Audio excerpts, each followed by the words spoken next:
Father Greg's been a big role in your life. Oh yeah, big role. I love him. That's Pops.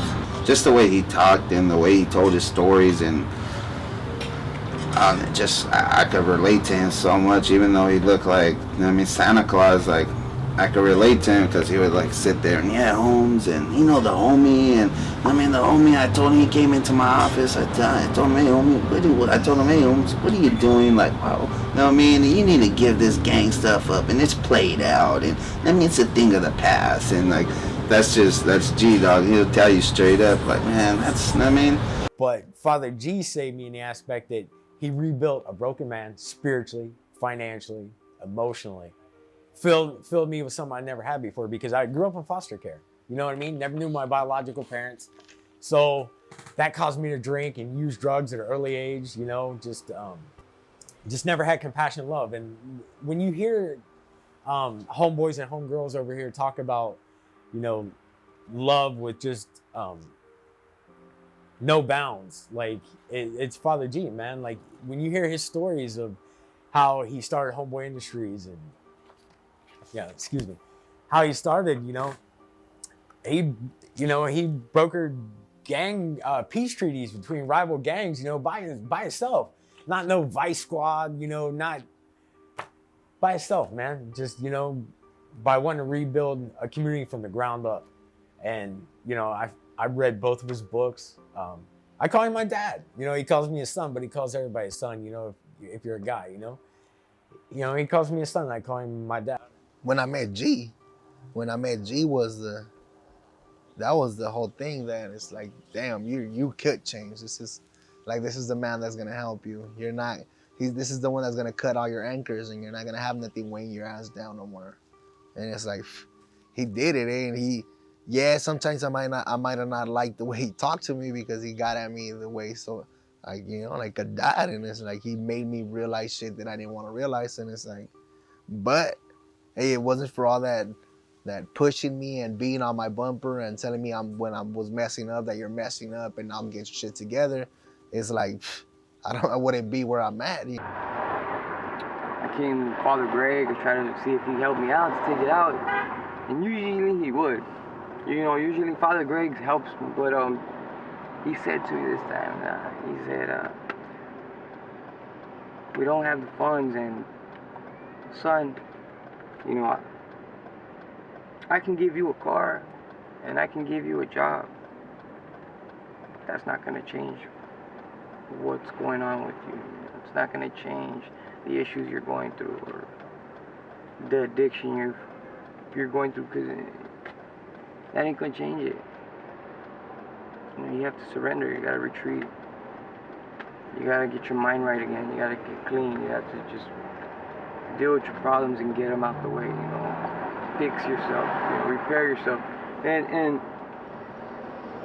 he was right, and hearing that from him, I could say, like, hearing it from him, I probably wouldn't have listened to like 1,000 people if they would have said it.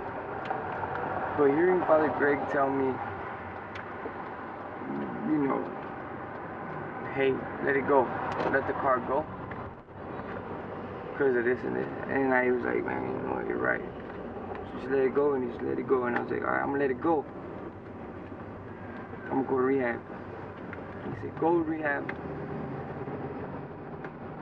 After those 90 days,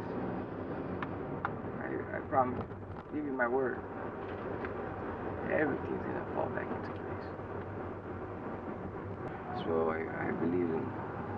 I actually met Father Greg before I went. He did my first communion when I was in camp, which I was like 13, 14 years old. So I knew him from back then. And if I can't get a job here, I ain't gonna get a job nowhere, you know what I mean?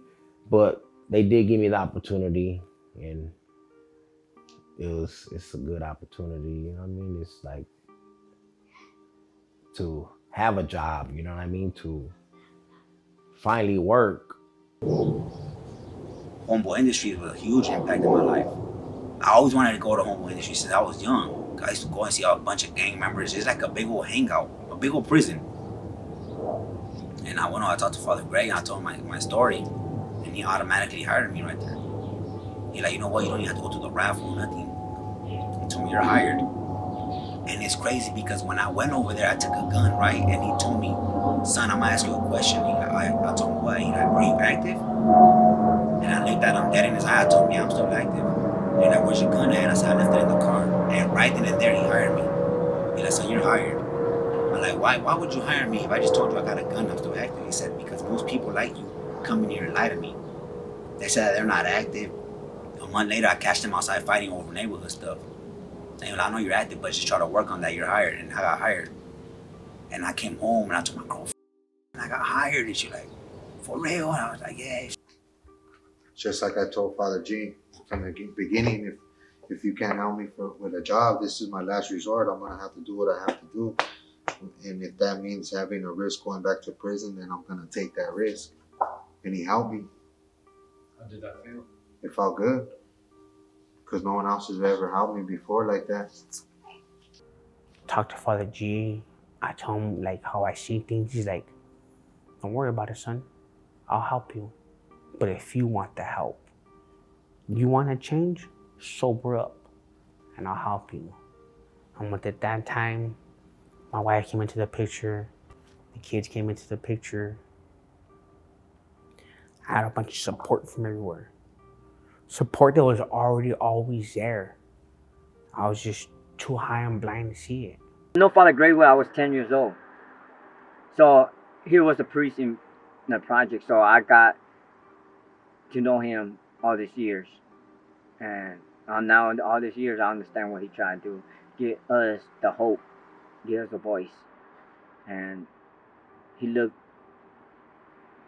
something, he sees something in us that we deserve it. In the beginning, when you first met Father Gray, were you taking in what he was saying, or were you just...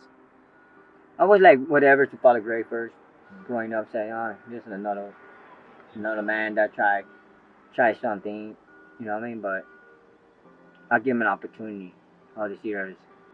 For 5 years ago, I give him an opportunity that, you know, I take a chance on him. What did he give you to encourage that? He gave me hope. He gave me that love, compassion. He gave me that